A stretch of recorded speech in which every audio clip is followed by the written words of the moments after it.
American Idol's John Foster comes home to Louisiana to a hero's welcome. On Wednesday, John Foster was happy to be home, and his family, friends, schools and community were just as happy to welcome him back. He made the rounds, a morning visit to the elementary school where his 4-year-old sister, Brusley, is a student. Then to Brusley High, where he was co-valedictorian just a year ago. Students, teachers, faculty, family and friends gathered at the high school for a John Foster pep rally on the football field. The marching band played. The cheerleaders cheered. And the sun was shining, oh, was it shining. Even though the heat was oppressive, no one's spirits seemed to wilt. The crowd shouted, "We love Brusley," and "Go, John Foster," despite the 90-degree Louisiana sun. The day brought the full range of emotions. "It's nice to be in the news for something happy," said School Secretary Amy Rabelais. "We've had so much sorrow." Rabelais was referring to the tragic December 30, 2022, deaths of Brusley High cheerleaders Maggie Dunn, 17, and Caroline Gill, 16. On the field, Foster spoke to the students, urging them to listen to their teachers and doling out wisdom that went far beyond his 18 years. "If you wish to lead a successful life, if you wish to leave a greater legacy, listen to your teachers," Foster said. A capital salute to a hometown star. From Brusley High, he headed back across the Mississippi River to the state capitol. There, the State House of Representatives adopted a resolution honoring him. Foster told state lawmakers in the House chamber that he is truly proud of this great state. "I think sometimes they get tired about me talking about Louisiana so much," he said. But he added, "It's who I am." The comment drew a round of applause from dozens of legislators gathered in the chamber. From there, he and his multiple officer-led motorcade returned to the west side of the Mississippi, to Addis, where on a sweltering afternoon, people from across Louisiana came out to show their support for Foster in a parade. The Prince of Country Music? Foster rolled through around 6 p.m. in a massive crawfish float, tossing beads and holding onto his cowboy hat to keep it from flying off in the wind. John Foster. Number 1, paradegoers chanted. Many came decked out in unofficial Foster merchandise and carried signs with slogans of their own creation. "If George Strait is the king of country, John Foster has to be the prince," read the sign of Foster superfan Dempsey Stassi, a Gonzales resident. Stassi said he used to bring friends to hear the country singer perform around the state and in Mississippi, long before Foster found fame on American Idol. He said he was consistently impressed by the country crooner's voice, charm, and Christian values. He called the large silver van parked behind him the John Foster bus. "It's hard not to love him," Stassi said. Harold and Julie Prejean drove their 1957 Chevrolet Bel Air in the parade, flags flying and a John Foster sticker on the hood.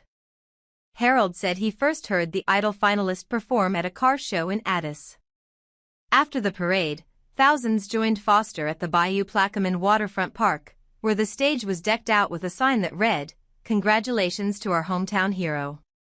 The scene was close to picture perfect. Families sat on blankets and in folding chairs that dotted the lawn, while others pulled wagons with a child or two in tow.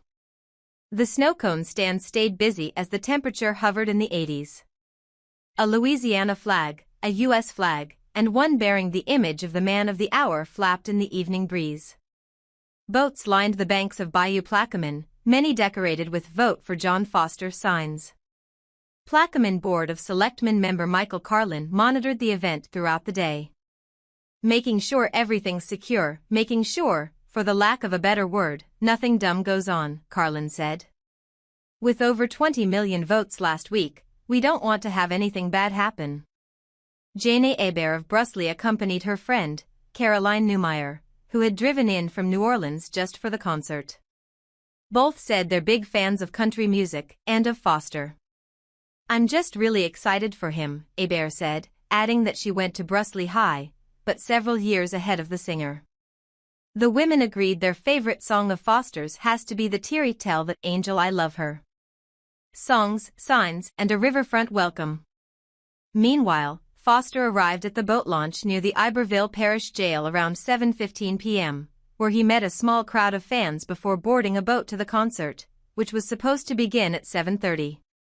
Once he arrived at the park at 8:02 p.m., families crowded the dock and a line of kids chanted John Foster as the American Idol finalist approached, standing on the boat's bow. Screams erupted. Making it to the stage at 8:14 p.m., Foster told the crowd, "I've played many places, but nothing like this." A parade of dignitaries with remarks, proclamations, and a key to the city then delayed the show a little longer. Finally, at 8:26 p.m. Foster sang Alan Jackson's "Don't Rock the Jukebox."